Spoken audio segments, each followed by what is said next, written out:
அனைவருக்கும் வணக்கம். அனைவரையும் மிஸ்டர் பங்குதாரர் யூடியூப் சேனலுக்கு அன்போடு வரவேற்கிறேன். இந்த வீடியோவில் நம்ம பங்கு சந்தையில் மிக எளிமையாக பணம் பண்ணுவதற்கு நம்மிடம் என்னென்ன தகுதிகள் இருக்க வேண்டும் மற்றும் நமது ஆட்டிடியூட் எப்படி இருக்க வேண்டும் அப்படிங்கிறத பற்றி பார்க்க போகிறோம். இந்த வீடியோ பிகினர்ஸுக்கு ரொம்ப யூஸ்ஃபுல்லாக இருக்கும். இந்த வீடியோவோட கடைசியில் சில அரிய தகவல்கள் கொடுத்துருக்கோம். அதனால் கடைசி வரைக்கும் தயவுசெய்து இந்த வீடியோ ஸ்கிப் பண்ணாமல் பாருங்கள். அப்படியே இது வரைக்கும் இந்த சேனலை சப்ஸ்கிரைப் பண்ணாத நபர்கள் தயவுசெய்து சப்ஸ்கிரைப் பண்ணி வச்சுக்கோங்க. பங்கு சந்தையில் எளிமையாக பணம் பண்ணுவதற்கு ஒருவருக்கு ஆட்டிடியூட் ரொம்ப முக்கியங்க. ஃபண்டமெண்டல், டெக்னிக்கல், ஸ்ட்ராட்டஜிஸ் இவை எல்லாமே ஆட்டிடியூடுக்கு அப்புறம் தான். ஆட்டிடியூட் சரியாக இருந்தால் மட்டும்தான் இவை அனைத்துமே நம்மளால் ப்ராப்பராக எக்ஸிக்யூட் பண்ண முடியும். இந்த ஃபண்டமெண்டல், டெக்னிக்கல், ஸ்ட்ராட்டஜிஸ் இவை அனைத்துமே அனைவராலும் மிக எளிமையாக புரிந்து கொள்ளும்படி அடுத்தடுத்த வீடியோக்களில் மிகவும் டீட்டெயில்டாக பார்ப்போம். இப்போது இன்றைக்கி சப்ஜெக்டுக்குள்ளே போகலாம் வாங்க. நம் அனைவருக்குமே வாழ்வில் மிக எளிமையாக, சுலபமாக, மிக விரைவாக பணம் சம்பாதிக்க வேண்டும் என்கிற ஆசை இருக்கும். அதற்கு பங்குச்சந்தை மிகச்சிறந்த வழி என்பதற்கு மாற்று கருத்து இல்லை. அதற்கு நாம் பங்கு சந்தையில் எவ்வாறு முதலீடு செய்ய வேண்டும் என்பதை பற்றி பார்ப்போம். பங்கு சந்தையில் ஒரு சிறந்த முதலீட்டாளர் ஆவதற்கு 3 விஷயங்கள் மிக முக்கியமானவை. அந்த 3 விஷயங்கள் என்னென்ன, அதற்கு நாம் எவ்வளவு முக்கியத்துவம் கொடுக்கிறோம் என்பதை பற்றி பார்ப்போம். 1. முதலீடு, அதாவது பணம். இந்த பணத்திற்கு, இந்த முதலீட்டு தொகைக்கு நாம் கொடுக்க முக்கியத்துவம் என்பது 30% மட்டுமே. முதலீட்டு தொகை இருந்தால் மட்டுமே போதுமா? இந்த பங்கு சந்தையில் மிக எளிதாக பணம் சம்பாதித்து விட முடியுமா என்று கேட்டால் முடியாது. இந்த முதலீட்டுடன் கூடுதலாக இன்னும் 2 விஷயங்களை நாம் ஃபோக்கஸ் செய்ய வேண்டும். 2வது நாலேஜ், அதாவது ஒரு முதலீட்டாளராக இருக்கும் பட்சத்தில் தரமான பங்குகளை தேர்ந்தெடுத்து அதில் முதலீடு செய்யும் அறிவு என்பது இருக்க வேண்டும். அதை நாம் வளர்த்து கொள்ள வேண்டும். அதுவே ஒரு ட்ரேடராக இருக்கும் பட்சத்தில் டெக்னிக்கல் சம்பந்தப்பட்ட அறிவை நாம் வளர்த்து கொள்ள வேண்டும். 1. முதலீட்டு தொகை, அதற்கு 30% முக்கியத்துவம். 2வது நாலேஜ், அதற்கு 30% முக்கியத்துவம். 3வது என்னவாக இருக்கும்? சற்று சிந்தியுங்கள், பார்க்கலாம். 3வது டைம், அதாவது காலம். இந்த பங்கு சந்தையில் இந்த டைமுக்கு கொடுக்குற முக்கியத்துவம் வேறு எதுக்குமே கிடையாது.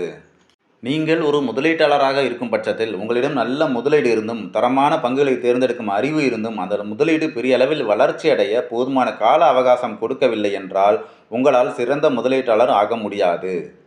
அதேபோல் நீங்கள் ஒரு ட்ரேடராக இருக்கும் பட்சத்தில் உங்களது ட்ரேடை எடுக்க சரியான நேரத்திற்காக நீங்கள் காத்திருந்து சரியான நேரத்தில் உங்களது ட்ரேடை எடுக்கவில்லை என்றால் உங்களால் சிறந்த ட்ரேடராக ஆக முடியாது. எவ்வாறு ஒரு விதையை விதைத்து அதை பாதுகாத்து தண்ணீர் ஊற்றி பொறுமையாக சில காலம் வளர்த்தால் சில ஆண்டுகள் கழித்து எவ்வாறு பல ஆண்டுகளுக்கு ஒரு மரம் காய்கனிகளை கொடுத்து கொண்டே இருக்குமோ, அதுபோல நம் பங்கு சந்தையில் நம் முதலீடானது பல வகையில் நமக்கு ஆதாயங்களை அள்ளி கொடுக்கும்.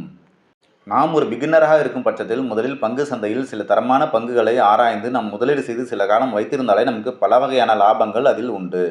முதலாவது கேபிட்டல் கெயின் என்கிற மூலதன ஆதாயம். அதாவது நாம் நமது முதலீட்டை சில பங்குகளில் முதலீடு செய்து வைக்கும் பொழுது சில காலங்களில் அந்த பங்குகளின் விலை ஏற்றம் கண்டு நமக்கு கேபிட்டல் ரிட்டர்ன்ஸை கொடுக்கும். 2வது டிவிடெண்ட் இன்கம், அதாவது நாம் சில பங்குகளை முதலீடு செய்து வைத்திருக்கும் பொழுது அந்த பங்குகள் ஈட்டும் லாபத்திலிருந்து நமக்கு அவ்வப்பொழுது சிறு தொகை டிவிடெண்ட் என்ற முறையில் நமக்கு அளிக்கப்படும். 3வது போனஸ் ஷேர்ஸ், அதாவது நாம் சில பங்குகளை வாங்கி வைத்திருக்கும் போது அந்த நிறுவனமானது அதனது முதலீட்டாளர்களுக்கு 1:1, 1:2 இந்த வகையில் போனஸ் ஷேர்களை அளிக்கும். அதாவது 1:1 என்றால் நாம் ஒரு பங்கை வைத்திருந்தால் நிறுவனம் நமக்கு இன்னும் ஒரு பங்கை நமக்கு இலவசமாக கொடுக்கும். அதுவே போனஸ் ஷேர்ஸ்.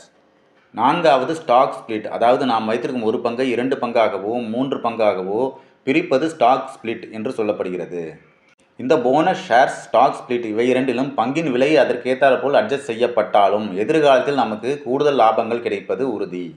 5வது டிஸ்கவுண்ட் கூப்பன்ஸ். இதை பற்றி பல பேருக்கு தெரியாமல் இருக்கலாம். ஏனென்றால் எனக்கே பல காலங்களில் இது தெரியாது.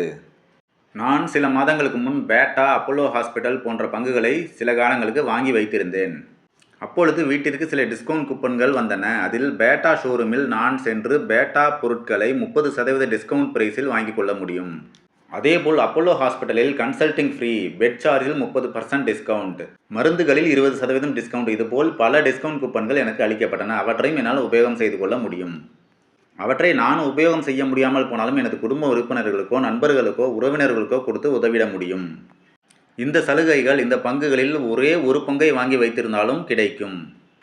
அதேபோல் டாடா டெக் என்ற ஐபிஓ வெளியாகும் போது அந்த டாடா நிறுவனத்தின் பங்குகளை ஏற்கனவே வைத்திருந்த முதலீட்டாளர்களுக்கே முக்கியத்துவம் கொடுத்து அந்த ஐபிஓ அலாட் செய்யப்பட்டது. இவ்வாறு நீண்டகால அடிப்படையில் நாம் முதலீடு செய்யும் போது பல ஆதாயங்களை நமக்கு அள்ளி கொடுக்கிறது. நீண்டகால முதலீட்டில் நாம் வைத்திருக்கும் போதே காம்பவுண்டிங் எஃபெக்டின் மூலம் கேபிட்டல் ரிட்டர்ன்ஸ் பல வகை பெருகுகிறது. நாம் தரமான பங்குகளில் முதலீடு செய்துவிட்டு தூங்கினாலும் அந்த நிறுவனங்கள் உங்களுக்கு லாபம் ஈட்டி கொடுப்பதற்காக வேலை செய்து கொண்டே இருக்கும். உலகின் தலைசிறந்த இன்வெஸ்டரான வாரன் பஃபட் மற்றும் இந்தியாவின் தலைசிறந்த இன்வெஸ்டரான ராகேஷ் ஜுன்ஜுன்வாலா போன்றோர் முதலீடு செய்தே தன்னுடைய முதலீட்டை பல மடங்கு பெருக்கினார்கள் என்பதை நாம் புரிந்து கொள்ள வேண்டும். மேலும் அவர்கள் தன்னுடைய முதலீட்டின் மூலமே இந்த உச்சநிலையை எட்டினார்கள் என்பதை நாம் புரிந்து கொள்ள வேண்டும். இவ்வாறு நாம் கூறுவதைக் கண்டு நாம் ட்ரேடிங்க்கு எதிரானவர்கள் என்று யாரும் எடுத்துக்கொள்ள வேண்டாம். அடுத்தடுத்த வீடியோக்களில் நான் ட்ரேடிங் எவ்வாறு செய்வது என்பதை பற்றிய வீடியோக்களையும் நாம் வெளியிடத்தான் போகிறோம். இறுதியாக பொறுமையாக, உறுதியாக, சுய ஒழுக்கத்துடன், அதாவது அதிகப்படியான வர்த்தகங்கள் செய்யாமல் சில தரமான பங்குகளை கண்டு இருந்து அதில் முறையாக முதலீடு செய்து அந்த பங்குகளுக்கு ஒரு இலக்கு விலை நிர்ணயித்து அந்த விலை கிடைக்கும் முறை அந்த பங்குகளை வைத்திருக்க வேண்டும். இவ்வாறு நாம் முதலீடு செய்யும்போது நம் முதலீடு பல மடங்கு பெருகும் என்பதை சில பங்குகளின் எடுத்துக்காட்டோடு நாம் பார்ப்போம். இந்த ஸ்கிரீனில் காட்டப்பட்டிருக்கும் சார்ட் ஆனது சில தரமான பங்குகள் கடந்த 10 ஆண்டுகளில் எத்தனை மடங்கு லாபம் கொடுத்திருக்கிறது என்பதை காட்டுகிறது. இதில் குறிப்பிடப்பட்டிருக்கும் பங்குகள் ஏற்கனவே நாம் வாழ்நாள் முழுவதும் வைத்திருக்கக்கூடிய சில பொன்னான பங்குகள் என்கிற வீடியோவில் பதிவு செய்யப்பட்டிருந்த சில முக்கியமான பங்குகள் இதில் காட்டப்பட்டிருக்கிறது. அந்த வீடியோவை இதுவரை பார்க்காதவர்கள் இந்த டிஸ்கிரிப்ஷனில் கொடுக்கப்பட்டிருக்க லிங்கை கிளிக் செய்து இந்த வீடியோவை பார்த்து தெரிந்து கொள்ளலாம். இதில் SKF இந்தியா என்கிற பங்கு மிக குறைந்தபட்சமாக 7 மடங்கு லாபம் அளித்துள்ளது. பேஜ் இண்டஸ்ட்ரீஸ் 9 மடங்குகள், சுப்ரீம் இண்டஸ்ட்ரீஸ் 10 மடங்குகள், செரா 11 மடங்குகள், இதுபோல் படிப்படியாக உயர்ந்து ட்ரெண்ட் என்கிற நிறுவனம் 47 மடங்கு வரை லாபம் அளித்துள்ளது. 47 மடங்கு என்று கூறினால் இந்த நிறுவனத்தில் நாம் ஒரு 10 ஆண்டுகளுக்கு முன்பு ஒரு 10,000 முதலீடு செய்தால் தற்போது அதனுடைய மதிப்பு 4,70,000 என்பதை புரிந்து கொள்ள வேண்டும். குறைந்தபட்சமாக SKFல் 10 ஆண்டுகளுக்கு முன் ஒரு 10,000 முதலீடு செய்திருந்தாலே தற்பொழுது 70,000 என்கிற நிலையை எட்டியிருக்கும். வேறு முதலீடுகளான டெபாசிட், தங்கம் இது போன்ற முதலீடுகளில் நாம் முதலீடு செய்தால் இவ்வளவு பெரிய தொகை நமக்கு ரிட்டர்ன்ஸாக கிடைக்குமா என்பதை நாம் தெரிந்து கொள்ள வேண்டும். எனவே அன்றாடம் ட்ரேடிங் செய்து சிறு சிறு தொகை லாபமாக எடுப்பதை விட இந்த மாதிரி நீண்டகால நோக்கில் முதலீடு செய்து நமது முதலீட்டை பல மடங்கு பெருக்கி லாபம் ஈட்டுவது என்பது ஒரு மிகச்சிறந்த ஒரு செயல். எவ்வளவு சிறப்பாக ட்ரேடிங் செய்தாலும் எத்தனை ட்ரேடுகள் செய்தாலும் இதைப்போல் 40 மடங்கு 30 மடங்கு என்கிற அளவுக்கு உங்களால் சம்பாதிக்க முடியுமா என்பது கேள்விக்குரியே. இந்த அட்டவணையில் நாம் பார்த்த 10 பங்குகள் 10 ஆண்டுகளுக்கு முன் என்ன விலையில் வியாபாரம் ஆகி கொண்டிருந்தது, தற்பொழுது அந்த பங்குகளின் விலை என்ன, கடந்த 10 ஆண்டுகளில் அந்த பங்குகள் கொடுத்த லாபங்கள் எத்தனை சதவீதம், எத்தனை மடங்குகள் லாபம் கொடுத்திருக்கின்றன என்கிற விவரங்கள் இந்த அட்டவணையில் கொடுக்கப்பட்டுள்ளன. இதில் நாம் பார்க்கும்போது SKF இந்தியா என்கிற பங்கு 2014இல் ரூபாய் 700க்கு வர்த்தகமாகிக் கொண்டிருந்தது. தற்பொழுது ரூபாய் 5000 என்கிற விலையில் வர்த்தகமாகிக் கொண்டிருக்கிறது. இதில் கவனிக்கப்பட வேண்டிய விஷயம் என்றால் இது தற்பொழுதைய விலைதான். இதனுடைய உச்ச விலை என்பது 7000 ரூபாயாக இருந்தது.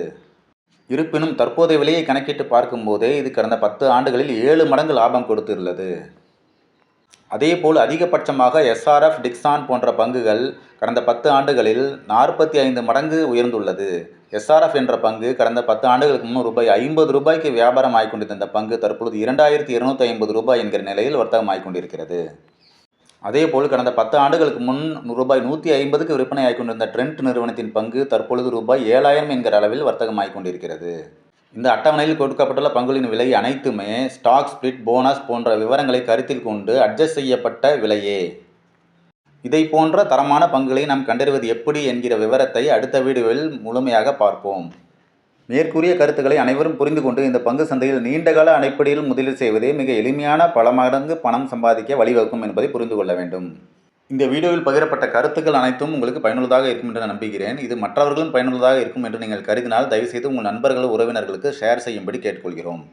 இந்த சேனலை இதுவரைக்கும் சப்ஸ்கிரைப் பண்ணாதவங்க சப்ஸ்கிரைப் பண்ணி வச்சுக்கோங்க. அப்போ தான் அடுத்தடுத்து போடுற வீடியோக்கள் உடனடியாக உங்களை வந்து சேரும். உங்கள் பொன்னான நேரத்தை ஒதுக்கி இந்த வீடியோ பார்த்த அனைவருக்கும் எங்களது மனமார்ந்த நன்றிகள்.